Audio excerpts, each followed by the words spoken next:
கதையெல்லாம் எங்கேருந்து உருவாகுதுன்னு தெரியுமா? யோசிச்சு பாருங்களேன். கதை வந்து மரத்துலேருந்து முளைக்குதா? இல்ல செடியிலேருந்து கதை எங்கேருந்து வருது? இந்த மாரி கேள்விய வந்து நெறைய பசங்க என்கிட்ட கேட்பாங்க. நான் கிரியேட்டிவ் ரைட்டிங் கிளாஸஸ் போகும்போது, இல்ல ஏதாவது குழந்தைங்களுக்கு கதை சொல்றேன் அப்டின்னா, "ஆ கதை எங்கேருந்து வருது? உங்களுக்கு எப்படி இவ்ளோ கதை தெரியும்?" இப்படியெல்லாம் கேள்வி கேட்பாங்க. நெறைய தடவ நான் இந்த கேள்விக்கு எப்படி பதில் சொல்வேன்னா, அந்தந்த நெலைமைய பொறுத்து என்ன அப்ப மனசுல தோணுதோ அப்படி சொல்லுவேன். ஆனா, அந்த கேள்வி அப்படியே என்கிட்டயே தங்கிடும். நான் யோசிச்சு பார்த்துருக்கேன். எப்படி கதையெல்லாம் எழுதுறாங்க? எப்படி சில கதைகள் மட்டும் இவ்ளோ நெறைய ஆ நாள் நம்ம கூட நீடிச்சு நிலைக்குது? எப்படி சில கதைகள் வந்து எத்தன தடவ படிச்சாலும் சலிக்கவே மாட்டேங்குது? நீங்களும் யோசிச்சிருப்பீங்கன்னு நெனைக்கிறேன். சில கதைகள் உங்களோட வாழ்க்கையிலயும் இருக்கும்.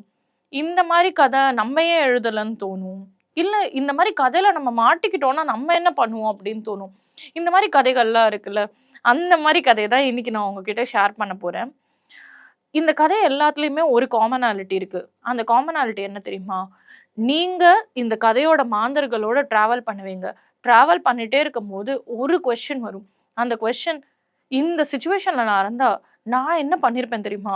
அப்படின்னு அந்த கதைகள நீங்க சொல்ற மாரி இருக்கிற கதைகள தான் நான் இன்னைக்கு உங்ககிட்ட ஷேர் பண்ண போறேன். என் பேர் லக்ஷ்மி பிரியா. நீங்க பார்த்துட்டு இருக்கிறது கேளடி கண்மணி. இது உங்க பிரியோ டிவி. இன்னியோட முதல் கதை, "அதிலிப்பள்ளி பிரபு" அப்படின்னு ஒரு தெலுங்கு ரைட்டர் எழுதின கதை. இந்த கதை ஏன் எனக்கு பிடிக்கும் அப்டின்னா, "ஐடியல் மேன்" அப்படின்னு இந்த டிரான்ஸ்லேஷன்ல தான் நான் படிச்சேன் இந்த கதைய. இந்த கதையில வந்து ஒரு மனுஷனா, மேன்ங்கிறது வந்து இந்த இடத்துல ஆம்பளங்கிறத குறிக்கல. ஒரு ஹியூமன். ஒரு ஹியூமன் வந்து ஒரு பிரச்சனையில மாட்டிக்கிட்டா, எப்படி அவங்க வந்து அதுல ரியாக்ட் பண்ணுவாங்க? ஆ இல்ல எப்படி வந்து அவங்க அதுலேருந்து வெளில வருவாங்க? இதெல்லாம் நம்ம பார்த்துருக்கோம். ஆனா ஒருத்தவங்க நம்மள்ட்ட ஒரு கேள்வி கேட்கும்போது, இந்த கேள்விக்கு எப்படி பதில் சொல்லுவோம்? அப்படிங்கிற மாரி இந்த கதை போகும். இந்த அதிலிப்பள்ளி பிரபு வந்து ரொம்ப இன்ட்ரஸ்டிங்கா இந்த கதைய கொண்டு போயிருப்பாரு. ஒரு ஒருத்தர் இருக்காரு. அவர் வந்து அவருக்கு வெங்கடேஷ்ன்னு பேர் வச்சுப்போம். வெங்கடேஷ் இருக்காரு. வெங்கடேஷ் என்ன பண்றாருன்னா, ஒரு நாள் வந்து ஒரு இடத்துக்கு போணும். கெளம்பிடுறாரு. நல்ல ட்ரெஸ் எல்லாம் எடுத்துட்டு, பேக்லாம் பேக் பண்ணிட்டு கெளம்பிடுறாரு. கெளம்பிட்டு வெளில வரும்போது வரைக்கும் நல்ல வெயில் தான் அடிச்சிட்டுருக்கு. திடீர்னு அவரு அந்த இடத்துக்கு போகணும் அப்படின்னு நெனச்சு வெளியில வர வரைக்கும் வெயில் அடிச்சிட்டு இருந்தது. திடீர்னு வானிலை மாறி அப்படியே மழை கொட்ட ஆரம்பிச்சிருது. மழை கொட்டுறதுன்னா சும்மாலாம் கொட்டலங்க. அப்படியே அவர் பஸ்ஸுல ஏறி உட்காரும்போது கொட்டிட்டு இருந்தது. வெறுமனே தூறலா தூறிட்டு இருந்தது. அப்படியே கட கட கட கடன்னு பஸ்ஸே ஆடுற அளவுக்கு கொட்டுது. பஸ்ஸுலேருந்து இறங்குறாரு. இறங்கிட்டு யோசிக்கிறாரு, "என்னடா இது? இப்படி நம்ம போணும்னு நெனைக்கும்போது இப்படி மழை பெய்யணுமா?" அப்படின்னு நெனச்சுட்டு ரொம்ப கோவத்தோட இறங்குறாரு. இறங்கிட்டு பார்த்தா ஃபுல்லா நனைஞ்சு போயிருக்காரு. ஆ நனைஞ்சிட்டு அந்த கரை ஒரு ஒரு இடத்துல இறங்கியிருக்கார்ல, இறங்கியிருக்கிற இடத்துலேருந்து பார்த்தேன்னா, ஒரு ரிவர் ஓடிட்டுருக்கு. அந்த ரிவர் வந்து கோதாவரி ரிவர். இப்ப அவர் அந்த கோதாவரி ரிவர கிராஸ் பண்ணா தான் அவரோட இடத்துக்கு போ முடியும். என்ன பண்றதுன்னு தெரியல. திரும்பி பார்க்குறாரு, வந்து விட்ட பஸ்ஸும் காணாம போயிடுது. ஒரு காக்கா கூட இல்ல அந்த மொத்த தெருவுல. இவரும் கோதாவரி மாத்திரம் தான் இருக்காங்க. மழை வேற ரொம்ப பெஞ்சுட்டு இருக்கு. கோதாவரிய பார்க்கும்போது அவருக்கு என்ன தோணுதுன்னா, எப்பொழுதும் குழந்தை தவழ்ற மாரி ஓடிட்டுருக்க நீனு, இன்னைக்கு ஏன் இவ்ளோ கோவமா ஓடிட்டுருக்க? அப்படின்னு கேட்குறாரு. ஏன்னா, அவ்ளோ அழகா மெலிசா ஓடிட்டு இருந்தா மட்டும் தான் இவரால அந்த படகுல சவாரி பண்ணி, அந்த கார்னருக்கு போ முடியும். அந்த பேங்க்குக்கு போ முடியும். அந்த கரைக்கு போ முடியும். இன்னைக்கு அவரால முடியாதுன்னு அவருக்கு தோணுது. ஆனா வேற வழி கிடையாது. இப்ப அவரால திரும்பி வீட்டுக்கும் முடியாது. கரைய தாண்டி போவும் முடியாதுங்கும்போது ரொம்ப கோவம் வந்துருது அவருக்கு. அவருக்கு என்ன தோணுது, நம்மளே என்னைக்காச்சும் ஏதாவது முக்கியமான வேலைன்னு கிளம்புறோம். அன்னைக்கு போய் இப்படி மழை பெஞ்சு, இப்படி கோதாவரி நம்மள பாடா படுத்தணுமா? அப்படின்ட்டு அந்த கோதாவரிய மொறச்சு பார்த்துட்டு இருக்காரு. மொறச்சு பார்க்க பார்க்க இன்னும் அவரு நனைஞ்சுட்டே இருக்காரு. நனைஞ்சுட்டு இருக்க வரைக்கும் இப்ப என்ன பண்றதுன்னு தெரியல. சரின்னு சொல்லிட்டு கொஞ்சம் தூரம் நடக்குறாரு. நடந்து போய் என்ன பண்றாருன்னா, அங்க ஏதாவது கடை இருக்கா? வீடு இருக்கா? இல்லன்னா வந்து யாராவது கண்டுபிடிக்க முடியுமா? அப்படின்னு சொல்லிட்டு பார்க்குறாரு. எல்லாம் குடிசை வீடா இருக்கு. ஒவ்வொரு வீட்டுக்குள்ளேயும் வந்து கதவு சாத்தி இருக்கு. உள்ள மக்கள் ப்ராபப்ளி இருப்பாங்களா? தெர்ல இவருக்கு. ஆம் என்ன பண்றதுன்னு தெர்ல. சரின்னு சொல்லிட்டு இன்னும் கொஞ்சம் தூரம் போறாரு. அங்க ஒரு ரிக்ஷாக்காரர் இருக்காரு. ரிக்ஷாக்காரர்கிட்ட கேட்கிறாரு, "என்ன நீ வந்து அனந்தபுரம் போணும். கூட்டிட்டு போவியா?" அப்படின்னு சொல்லிட்டு. "அனந்தபுரம்லாம் கூட்டிட்டு போ முடியாது. பார்த்தீங்களா, இவ்ளோ மழையில நான் எப்படி நனைஞ்சுட்டே போ முடியும்? வேற வேலை வெட்டி இல்லையா? போங்க" அப்படின்னு அனுப்பிச்சு விட்டுர்றாரு. இவரும் வேற என்ன பண்றதுன்னு தெரியாம நடந்து போறாரு. நடந்து போயிட்டுருக்கும்போது, அங்க ஒரு டீ கடை மாரி இருக்கு. அந்த டீ கடைக்குள்ள ஒருத்தர் இருக்காரு. அந்த டீ கடைக்குள்ள இருக்கிறவர்ட்ட ஆ எனக்கு வந்து அ படகுல சவாரி பண்ணி அனந்தபுரம் போணும். அனந்தபுரம்க்கு யாராவது கூட்டிட்டு போவாங்களா? அப்படின்னு கேட்கும்போது, "என்னங்க பைத்தியம் கீத்தியம் புடிச்சிருச்சா? இப்படி அடிக்கிற மழையில என்ன நடக்கும்னு தெரியுமா? கண்டிப்பா கோதாவரி வந்து இன்னைக்கு வெள்ளம் வரப்போது. நீங்க நியூஸ் எல்லாம் பார்க்கறது இல்லையா? நியூஸ் எல்லாம் படிக்கிறது இல்லையா? உங்களுக்கு இது கூடவா தெரியாது? பார்த்தா படிச்சவர் மாரி இருக்கீங்க. இப்படி கிளம்பி வந்திருக்கீங்க." அப்படின்னு சொல்லிட்டு திட்டுறாரு. இவருக்கு என்னடா எல்லாரும் வரவங்க போறவங்கலாம் திட்டுறாங்களே நம்மள அப்படின்னு சொல்லிட்டு இன்னும் வேக வேகமா நடக்குறாரு. ஏன்னா பயம் வந்துருது. காலையில கிளம்புனவரு ஏதோ ராத்திரி இருக்க மாரி ஆயிடுது. அப்படி இருட்டாயிடுது. ஆனா மத்தியானம் தான் ஆயிருக்கு. பட் அவ்ளோ இருட்டுல என்ன பண்றதுன்னு தெரியல. தெரியாத ஊரு. யார கேட்டாலும் திட்டிட்டே இருக்காங்க. சரின்னு சொல்லிட்டு இன்னும் கொஞ்சம் தூரம் போறாரு. இன்னும் கொஞ்சம் தூரம் போனவுனே ஒரு வீட்டு வாசல்ல ஒரு குட்டி பையன் ட்ரெஸ்ஸே இல்லாம ஓடிட்டு இருக்கான். ஓடிட்டு இருக்கிற குட்டி பையன பார்த்துட்டு, என்ன இந்த பையன் மட்டும் எத பத்தியுமே கவலைப்படாம இவ்ளோ மழை பெய்யுது. கோதாவரி இவ்ளோ பக்கத்துல இருக்கு. இவங்க வீட்ல யாருமே இவன கண்டுக்க மாட்டாங்களா? அப்படின்னு சொல்லிட்டு அந்த பையன்ட்ட கேட்கிறாரு. "யார்டா நீனு?" அப்படின்னு. அந்த பையன் ஒண்ணுமே பதில் சொல்லாம ஓடி போயிடுறான். ஆ இவனுக்கு ஐயோ! அந்த பையன்ட்ட ஒரு வேள மிரட்டாம நம்ம கொஞ்சம் பாசமா கேட்டிருந்தோம்னா, அவனாச்சும் ஏதாவது ஹெல்ப் பண்ணியிருப்பானே அப்படின்னு சொல்லிட்டு, அவன் எந்த எந்த டைரக்ஷன்ல ஓடி போறானோ, அந்த திசைய நோக்கி அவரும் நடக்க ஆரம்பிக்கிறாரு. நடக்க ஆரம்பிக்கும்போது, அவரு அவரு அந்த குழந்தைய நோக்கி வேற ஒருத்தர் ஓடி வராரு. அவர் ஓடி வந்து, "நான் உன்ட்ட எவ்வளோ தடவடா சொல்றது? வீட்டுக்குள்ள போடா! மழையில நனைஞ்சேன்னா என்ன ஆகும் தெரியுமா?" அப்படின்னு உடனே அந்த பையன் ஒரு 5 வயசு, 6 வயசு இருக்க பையன். அவன் என்ன சொல்றான், "என்னப்பா இது யாருன்னு தெரியும்ல? இது கோதாவரி. என்னை இப்ப நீங்க விட்டீங்கன்னா கூட நான் பாட்டுக்கு ஸ்விம்மிங் பண்ணிட்டு இருப்பேன். யாரு இது கோதாவரி என்னோட அம்மா உங்களுக்கு தெரியாதா?" அப்படின்னு ரொம்ப ஒரு மாரி ஓவர் கான்ஃபிடென்ட்டா பதில் சொல்றத பார்த்தோனே, இவருக்கு என்ன நடக்குது இங்கன்னே புரியல. உடனே அவங்க அப்பா, "ஆமா, ஆமா. உன்ன இருட்டுல நான் விட்டா கூட நீ கரை கரந்துருவன்னு எனக்கு தெரியும்." அப்படின்னு ரொம்ப அசால்ட்டா சொல்லிட்டு, "ஆனா உனக்கு ஃபீவர் ஏதாவது வந்துற போது." அப்படின்னு சொல்லிட்டு அவன அப்படியே தூக்கி உள்ள கொண்டு போறாரு.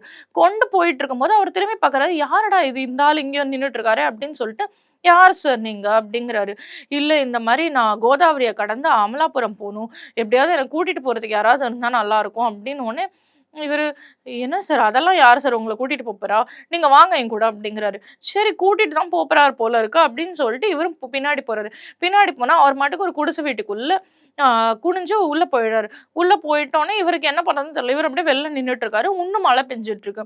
அவரு "எத்தன நேரம் தான் சார் வெளில நிக்க போறீங்க? உள்ள வாங்க" அப்படின்னு சொல்றாரு. உடனே இவரும் அவர் பின்னாடி போறாரு.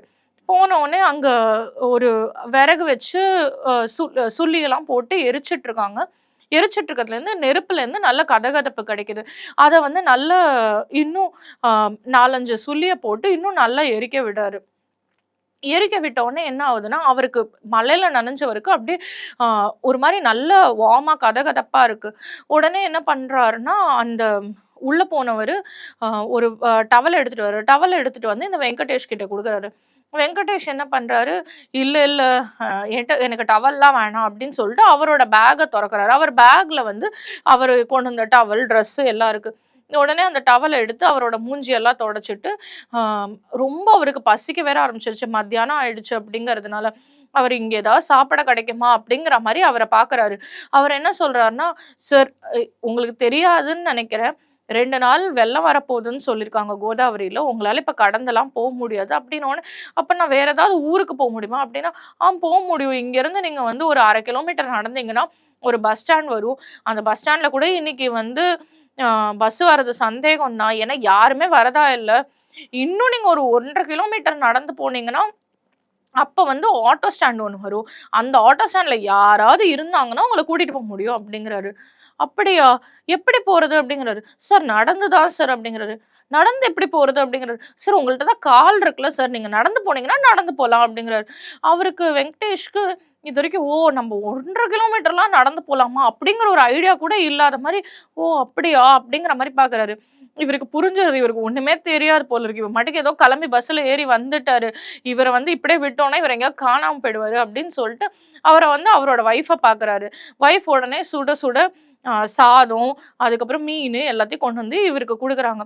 குடுத்த உடனே, "என்னங்க இவ்ளோ சாப்பாடு எனக்கு குடுக்குறீங்க? உங்களுக்குலாம் வேணாமா?" அப்படிங்கும்போது, இவங்க எல்லாரும் 2 பேரும் அவங்க அவங்க முகத்த பார்த்துக்கிறாங்க.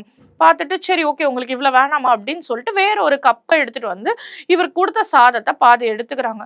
எடுத்துட்டு அவங்க வந்து திருப்பி பக்கத்துல இருக்கிற ஒரு ரூமுக்கு போயிடுறாங்க. பக்கத்து ரூமுக்கு அவங்க அந்த சாப்பாடு எடுத்துட்டு போனவங்க, அவங்க என்ன பண்றாங்கன்னா, அந்த பக்கத்து ரூம்ல இன்னும் கொஞ்சம் அது கூட சாதம் சேர்த்து ஒரு 3 பிளேட்டா மாத்தி, அத கொண்டு வந்து ஒண்ணு அவங்க குட்டி பையனுக்கும், அதுக்கப்புறம் அவங்களோட ஹஸ்பண்டுக்கும், அவங்களுக்கும் குடுத்துட்டு 3 பேரும் உட்காந்து சாப்பிடுறாங்க.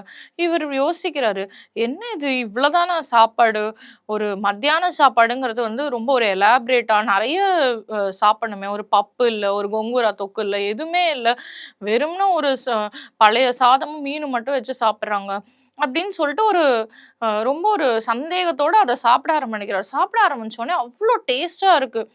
பழைய சோறு இவ்ளோ நல்லா இருக்குமா? இது நமக்கு தெரியாம போச்சே! அப்படின்னு ஒரு மாரி சந்தேகத்தோட அவரு சாப்பிட்டுட்டு இருக்காரு. சாப்பிட்டுட்டு என்ன யோசிக்கிறாருன்னா, இவங்கலாம் சந்தோஷமா இருப்பாங்களா? நம்ம பசங்க எப்படி இருக்காங்க?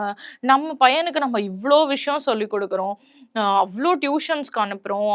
ஸ்கூல் வந்து அப்படி ஒரு அருமையான ஸ்கூல்ல சேர்த்து விட்டுருக்கோம். ஆனா, இந்த பையன் என்ன ஒரு 5 வயசு பையன். ஒண்ணுமே உலகத்தோட கேரே இல்லாம இருக்கான். அப்படின்னு நெனச்சுட்டு இருக்கும்போது, அந்த அப்பாக்கு வந்து அது கேட்ற மாரி அவன் மனசுல நெனச்சுட்டு இருக்கிறத கேட்கிற மாரி அவர் என்ன சொல்றாருன்னா, என் பையன நாங்க படிக்கலாம் அனுப்புறதில்ல. ஆனா என்ன பண்றோம்னா, அவனுக்கு கோதாவரிய சொல்லிக் குடுக்குறோம். எங்க எல்லாருக்குமே கோதாவரி தான் அம்மா அப்டிங்கிறாங்க. "ஓ! அப்படியா? உங்க பையனுக்கு கோதாவரில சொல்லிக் குடுக்குறதுக்கு அப்படி என்னங்க இருக்கு?" அப்படின்னு கேட்குறாரு. உடனே அவரு சொல்றாரு, "இருங்க, இருங்க என் பையனே சொல்லுவான்." அப்படின்னோனே, அந்த பையன் அங்க எத்தன விதமான மீன் இருக்கு, எப்படியெல்லாம் அந்த படகுல சவாரி பண்ணும், ஒவ்வொரு விஷயத்தையும் கோதாவரியில எவ்வளோ ஆழம் இருக்கு, எந்த இடத்துல போலாம், எந்த இடத்துல போக்கூடாது அப்படின்னு ஒவ்வொரு விஷயத்தையும் சொல்றான். சொன்ன உடனே இவருக்கே பிரமிப்பா இருக்கு. அப்புறம் யோசிக்கிறாரு, ஆமாமா இதெல்லாம் தெரிஞ்சு வச்சுட்டு, இவன் என்ன பெரிய ஓஷனோகிராஃபர் ஆவப்போறானா? இல்லன்னா வந்து ஆழ்கடல்ல போய் ஏதாவது ச சயன்டிஃபிக் வொர்க் பண்ண போறானா? ஒண்ணும் பண்ண போறதில்ல. இவன் எங்க அப்பாவுக்கு அடுத்தது இவன் வந்து இங்க தோணி ஓட்டிட்டு இருக்க போறான். இவ்வளோ தானே இவனோட வாழ்க்கையா இருக்க போது. ஆனா நம்ம பையன் அப்படி கிடையாது. நம்ம லட்சக்கணக்குல எப்படியாவது படிக்க வச்சு அவன ஒரு பெரிய சயின்டிஸ்ட் ஆக்கிடுவோம். நம்ம பையன வளர்க்குற விதம் தான் கரெக்ட்டா? அப்படின்னு அவருக்கு ஒரு சந்தேகம் வருது. இந்த பையன் திருப்பி சாப்பிட்டு முடிச்சுட்டு, கவலையே படாம, திருப்பி ட்ரெஸ்ஸே போடாம அப்படியே கட கட கடன்னு திருப்பி மழையில ஓடி போயிடுறான். அவங்க அப்பா வந்து இவர தடுத்து நிறுத்துவான்னு பார்க்குறான். தடுத்து நிறுத்தாம அவங்க 2 பேரும் சிரிச்சுட்டு இருக்காங்க. அவங்க அப்பாவும், அம்மாவும். இப்படி போகுது மழை நிக்கும் நிக்கும்ன்னு பார்க்குறாங்க. அன்னைக்கு ராத்திரி ஆயிடுது. ராத்திரி ஆனோனே அவங்க அம்மாவும், அந்த புள்ளையும் உள்ள போய் படுத்துடுறாங்க. இவரு வந்து அ வெங்கட் மாத்திரம் இவரு கூட மாட்டிக்கிறாரு. என்னடா இந்த ரூம்ல உட்காந்து நம்ம இவரு கூட தூங்கணுமா? எப்படி தூங்குறது? அப்படிலாம் யோசிச்சுட்டு இருக்கும்போது, அவரு "சார் படுங்க சார் தூக்கம் வந்துரும்" அப்படிங்கிறாரு. டைம் பார்க்குறாரு. டைம் பார்த்தா ஒரு 7, 8 மணி கூட இருக்காது. இவ்ளோ சீக்கிரம் என்ன தூங்கி என்ன பண்ண போறாங்க? அப்படின்னு பார்க்குறாரு. தூங்கி என்ன பண்ண போறதுன்னு பார்த்துட்டே அப்படியே படுக்குறாரு. படுத்த அடுத்த 10 நிமிஷத்துல அவருக்கு தூக்கம் வந்துருது. எழுந்துச்சு உட்காந்து யோசிக்கிறாரு. அடுத்த நாள் காலையில, "நம்ம எப்படி இவ்ளோ சீக்கிரம் தூங்குனோம்? நம்ம இதுவரைக்கும் இப்படி தூங்குனதே கிடையாதே!" அப்படின்ட்டு. தூங்குனதும் கிடையாது. இவ்ளோ நல்லா சாப்பாடு என்ஜாய் பண்ணது கிடையாது. இவங்கலாம் என்ன பண்றாங்க? அப்படின்ட்டு டைம் பார்த்தா ஒரு 6 மணி தான் இருக்கு. 6 மணிக்கே யாருமே இல்ல வீட்ல. குட்டி பையன் கூட தூங்கிட்டு இருப்பான்னு பார்க்குறான். அவனும் அந்த பையனும் இல்ல. சரின்னு சொல்லிட்டு வெளில போய் பார்க்குறாரு. வெளில போய் பார்த்தா, அந்த குட்டி பையன் திருப்பி விளையாடிட்டு இருக்கான். "எங்கடா உங்க அப்பா, அம்மா?" அப்படின்னா, "அப்பா, அம்மா எங்க இருக்காங்கன்னு தெரியல" அப்படிங்கிறான். "அப்பா, அம்மா எங்க இருக்காங்கன்னு தெரியலையா? இப்படி ஒரு பதில் வருமா?" அப்படின்னு சொல்லிட்டு இப்படி இந்த கதை போகுது. 2, 3 நாளைக்கு இவர் வந்து அந்த வீட்டிலேயே அவங்க குடும்பத்தோடயே இருக்கிற மாரி ஆயிடுது. 3 நாள் கழிச்சு மழை கொஞ்சம் கம்மியானோனே, அவர் சொல்றாரு, "நான் உங்கள கூட்டிட்டு போய் விடுறேன்" அப்படின்னு சொல்ட்டு. கூட்டிட்டு போய் விடுறேன்னா, கடல இத தாண்டி கொண்டு போய் விட முடியாது.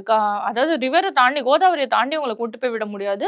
ஆனா, கண்டிப்பா வந்து உங்கள ஒரு ஆட்டோ ஸ்டாண்ட்ல விட்டுடுறேன் அப்படின்னு சொல்றாரு. சரின்னு சொல்லிட்டு இவரும், அவரும் நடந்து வந்துட்டே இருக்காங்க. நடந்து வந்து ஒரு ஆட்டோ ஸ்டாண்ட் இருக்காங்க. ஆட்டோ ஸ்டாண்ட்ல ஒரு 10, 15 ஆட்டோ இருக்கு. பை த டைம் மழையும் கொஞ்சம் கம்மியாயிடுச்சு, பெய்யறது.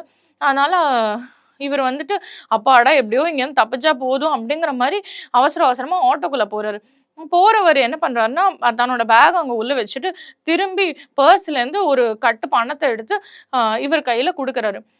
இவர் கையில குடுத்தோனே இவரு, "எதுக்காக சார் இந்த பணம்? என்ன ஆச்சு?" அப்படிங்கிறாரு. "இல்ல நான் உங்க வீட்ல 3 நாள் இருந்தேன்ல, உங்களுக்கு பணம் வேணாமா அதுக்கு?" அப்படிங்கிறாரு. "அதெல்லாம் வேணாம் சார். நீங்க பாவமா நின்னுட்டு இருந்தீங்க. நாங்க எங்களோட ஃபுட்ட உங்ககிட்ட ஷேர் பண்ணிக்கிட்டோம். எங்களோட குட்டி இடத்துல உங்களுக்கு குடுத்தோம். அவ்வளோதான். மத்தபடி எதுவும் இல்ல. எனக்கு போக டைம் ஆயிடுச்சு சார். எப்ப கோதாவரி ஃப்ளட் வரப்போதுன்னு தெரியல. வந்துருச்சுன்னா என் வீட்ல இருக்கணும் நானு. அப்பதான் அவங்கள நான் பார்த்துக்க முடியும்." அப்படின்ட்டு பரபரப்பா சொல்றாரு. அதெல்லாம் இல்ல. உங்களுக்கு எதுவுமே இல்ல. உங்க வீட்ல ஒரு பேசிக் அம்யூனிட்டி கூட இல்ல. எதுவுமே இல்லாத நீங்க வீட்ல இருக்கீங்க. ஆனா நான் குடுக்குற பணத்தையாவது வச்சு ஏதாவது வாங்குங்க அப்படிங்கிறாரு. அதெல்லாம் எப்படி சார் வாங்க முடியும்? அப்படியே வந்து வெள்ளம் வந்துருச்சுன்னா, வீடு அப்படியே போயிரும். அதுக்கப்புறம் வாங்கி பொருள வச்சதெல்லாம் என்ன சார் பண்றது? அப்படின்னு இவரு நக்கலா பதில் சொல்றாரு. அப்ப உங்களுக்கு எதுவுமே வேணாமா? பின்ன என்னத்துக்காக எனக்கு இதெல்லாம் பண்ணீங்க? அப்படின்னு கேட்குறாரு. என்னத்துக்காக உங்களுக்கு பண்ணீங்கன்னா என்ன சார் அர்த்தம்? அப்படின்ட்டு இவரு அப்படியே ஒரு மாரி பதில் சொல்றாரு. என்னத்துக்காக பண்ணீங்கன்னா என்ன அர்த்தம்? உங்களுக்கு கொஞ்சம் கூட எதுவுமே வேணாமா? அப்படின்னு கேட்குறாரு. எதுவுமே வேணாம் சார். என்ட்ட எது எது வேணுமோ அது எல்லாமே இருக்கு அப்படின்னு உடனே வெங்கடேஷ்க்கு புரியவே இல்ல. வெங்கடேஷ்க்கு புரியலங்கிறது இவருக்கு புரியுது. அதுவரைக்கும் பரபரப்பா ஆட்டோல ஏறுனா போதுங்கிற வெங்கடேஷ் வந்து அப்படியே நின்னு மூச்சு விட்டு, என்ன இவரு பொழைக்க தெரியாத ஆளா இருக்காரு. நம்ம இவ்ளோ பணம் குடுக்குறோம். இந்த பணத்த வச்சு இவர் வீட்டுக்கு கண்டிப்பா 4, 5 பொருள் வாங்கி போடலாம். ஒரு 5, 6 மாசமாவது மளிகை சாமான் வாங்கி போடலாம். இவங்கள்ட்ட சாப்பாட்டுக்கு அரிசியே இல்ல. அரிசியெல்லாம் வாங்கலாம். இத பத்தி எத பத்தியுமே கவலைப்படாம, கொஞ்சம் கூட ஒரு அறிவே இல்லாத ஒரு மனுஷனா இருக்காரே! அப்படின்னு இவரு பாக்குறாரு. பார்த்தோனே அவர் சொல்றாரு, "சார் நீங்க அன்னைக்கு மழையில நனைஞ்சு வந்து எங்க வீட்ல வந்து என்ன பண்றது?" அப்படின்னு கேட்டீங்க. இப்ப நீங்க ஒரே ஒரு நிமிஷம் யோசிச்சு பாருங்களேன். அந்த நிலைமையில நான் மழையில நனைஞ்சுட்டே வந்து உங்க வீட்டு கதவ தட்டி என்ன பண்றதுன்னு கேட்டா, நீங்க எனக்கு ஹெல்ப் பண்ணியிருக்க மாட்டீங்களா சார்? அந்த மாரி தானே சார். நீங்க எனக்கு எப்படி ஹெல்ப் பண்ணியிருப்பீங்களோ, அந்த மாரி தானே நானும் உங்களுக்கு ஹெல்ப் பண்ணேன். பரவால்ல சார். நம்ம வேற எப்பயாவது டைம் கிடைச்சுச்சுன்னா மீட் பண்ணுவோம் அப்படின்னு சொல்லிட்டு கிளம்பி போயிடுறாரு நிக்காம. வெங்கடேஷ் அப்படியே நின்னுட்டு இருக்காரு. தூறிட்டு இருக்கு. மழை அந்த அளவுக்கு பெய்யல. ஆனாலும் தூறிட்டு இருக்கு. இன்னும் இப்ப நனைஞ்சுட்டு இருக்காரு. நனைஞ்சுட்டு அவர் கேட்ட கேள்விக்கு பதில் இருக்கா நம்மகிட்ட அப்படின்னு யோசிக்கிறாரு. ஒருவேள வெங்கடேஷ் இல்லாம வேற யாராவது அவங்க வீட்ல வந்து வெங்கடேஷ் வீட்ல வந்து கதவ தட்டுனா, வெங்கடேஷ் வந்து கதவ தெறந்து வாங்க உள்ளன்னு கூப்பிடுவாரா அப்படின்னு. நான் உங்களையும் இதுதாங்க யோசிச்சு பார்க்க சொல்றேன். யாரோ ஒருத்தவங்க கஷ்டப்பட்டுட்டு இருக்காங்கன்னா, அவங்களுக்கு போய் ஹெல்ப் பண்ணுவோம். அது ஓகே. ஆனா வீட்ல யாராவது வந்து கதவ தட்டி எனக்கு ஹெல்ப் வேணும்னு கேட்டா, நம்ப இந்த காலத்துல யாரையாவது நம்பி ஹெல்ப் பண்ணுவோமா? வெங்கடேஷ் மாரி நம்மளும் யோசிக்க முடியாம தான் திண்டாடுவோம்னு நெனைக்கிறேன். இந்த கதை எனக்கு ரொம்ப பிடிச்சிருந்தது. அதனால உங்ககிட்ட ஷேர் பண்ணணும்னு நெனச்சேன்.